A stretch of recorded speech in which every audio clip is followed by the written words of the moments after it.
नि सा गा पनि पनि धा पा पद पद गा नि ध सा नि सा गा पनि पनि धा पा पद पद गा नि ध सा ही गाथा अस्तित्वाची शौर्याची पराक्रमाची ही गाथा अस्तित्वाची शौर्याची पराक्रमाची या मातीमधल्या कणाकणातील मौल्यवान रत्नांची या मातीमधल्या कणाकणातील मौल्यवान रत्नांची कर्तृत्व इथे गगनाला भिडे परिमोल जाणून घेऊ व्यक्तिविशेष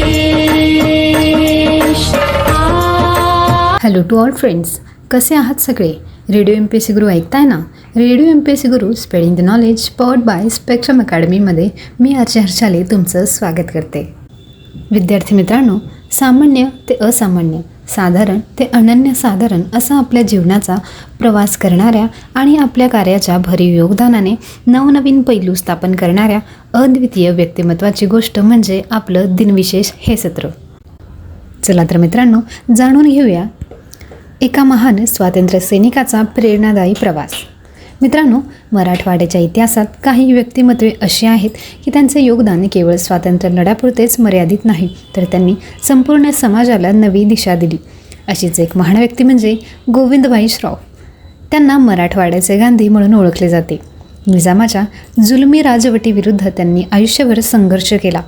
अनेक वेळा तुरुंगवासही भोगला आणि स्वातंत्र्यानंतर शिक्षण, समाज सुधारणा आणि लोकशाही मूल्यांसाठी कार्य केले. गोविंदभाई श्रॉफ यांचा जन्म 24 जुलै 1911 रोजी औरंगाबाद म्हणजेच आजच्या छत्रपती संभाजीनगर येथे झाला. त्यांचे मूळ कुटुंब व्यापारी होते. लहानपणापासूनच त्यांच्यावर राष्ट्रवादी विचारांचा प्रभाव पडला. महात्मा गांधी, लोकमान्य टिळक, स्वामी रामानंद तीर्थ आणि सरदार वल्लभभाई पटेल यांच्या विचारांनी त्यांना प्रेरणा मिळाली. त्यांनी शिक्षण पूर्ण केल्यानंतर आरामदायी जीवनाचा मार्ग न निवडता देशसेवेचा मार्ग स्वीकारला. भारतावर ब्रिटिशांची सत्ता असताना हैदराबाद हे सर्वात मोठे संस्थान होते. या संस्थानावर मीर उस्मान अली खान 7वे निजाम यांचे राज्य होते. हैदराबाद संस्थानात आजचा मराठवाडा, तेलंगणा आणि कर्नाटकातील काही भाग समाविष्ट होते. त्या काळात लोकांना मतदानाचा अधिकार नव्हता, अभिव्यक्ती स्वातंत्र्य नव्हते, वर्तमानपत्रांवर कठोर निर्बंध होते, भारतीय तिरंगा फडकवण्यास बंदी देखील होती, वंदे मातरम म्हणण्यावर कारवाई केली जात होती, मराठी, कन्नड आणि तेलुगू भाषिकांवर अन्याय होत होते, प्रशासनावर उर्दू भाषेचे वर्चस्व होते. या अन्यायाविरुद्ध उभे राहण्याचा निर्णय गोविंदभाई श्रॉफ यांनी घेतला. सन 1938मध्ये हैदराबाद स्टेट काँग्रेसची स्थापना झाली. गोविंदभाई श्रॉफ यांनी या संघटनेत सक्रिय सहभाग घेतला. याच वर्षी निजाम सरकारने स्टेट काँग्रेसवर बंदी घातली. मात्र बंदी असूनही त्यांनी भूमिगत पद्धतीने काम सुरू ठेवले. ते गावोगावी जाऊन लोकांमध्ये जागृती करायचे. त्यांचे एकच ध्येय होते, हैदराबाद संस्थान भारतात विलीन झालेच पाहिजे.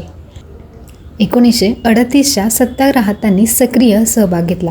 या आंदोलनात हजारो कार्यकर्त्यांसह गोविंदभाई श्रॉफ यांनाही अटक झाली. तुरुंगात असताना त्यांनी सहकाऱ्यांचे मनोबल वाढवले. त्यांचा संघर्ष पूर्णपणे गांधीवाद आणि अहिंसक मार्गाने सुरू होता. गोविंदभाई श्रॉफ हे हैदराबाद मुक्तीसंग्रामाचे प्रमुख नेते स्वामी रामानंद तीर्थ यांचे अत्यंत विश्वासू सहकारी होते. दोघांनी मिळून मराठवाड्यात जनजागृतीचे मोठे अभियान राबवले. हैदराबाद स्टेट काँग्रेसची संघटनात्मक ताकद वाढवण्यात गोविंदभाई श्रॉफ यांची भूमिका अत्यंत महत्त्वाची होती. 15 ऑगस्ट 1947 रोजी भारत स्वतंत्र झाला, परंतु हैदराबादचे निजाम भारतात विलीन होण्यास तयार नव्हते. त्यांनी स्वतंत्र राष्ट्र राहण्याचा प्रयत्न केला. याच काळात कासिम रजवी यांच्या नेतृत्वाखाली रजाकार संघटना अधिक आक्रमक झाली.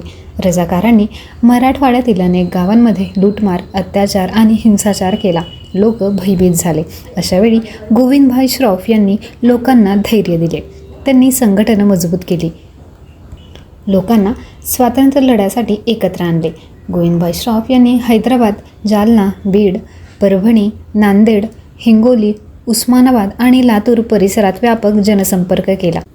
त्यावेळी त्यांनी सभा घेतल्या, युवकांना संघटित केले, गुप्त बैठका देखील घेतल्या, स्वातंत्र्याची माहिती गावोगावी पोहोचवली, निजामशाहीविरुद्ध लोकमत तयार केले.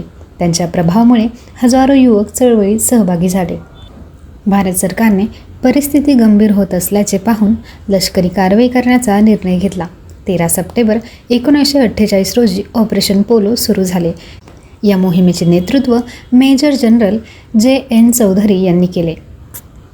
5 दिवसातच भारतीय सैन्याने निजामाच्या सैन्याचा पराभव केला. 17 सप्टेंबर 1948 रोजी निजामाने शरणागती पत्कारली. हैदराबाद संस्थान भारतात विलीन झाले. मराठवाडा अखेर स्वतंत्र भारताचा भाग बनला.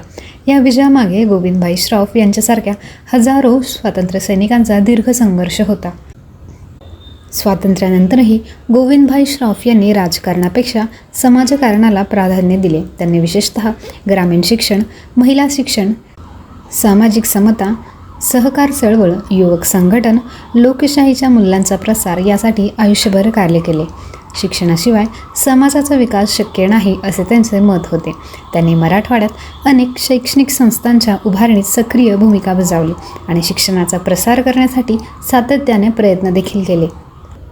त्यांच्या साधेपणामुळे, प्रामाणिकपणामुळे आणि अहिंसक विचारांमुळे लोक त्यांना मराठवाड्याचे गांधी म्हणून ओळखू लागले. त्यांनी कधीच सत्ता किंवा पदासाठी काम केले नाही.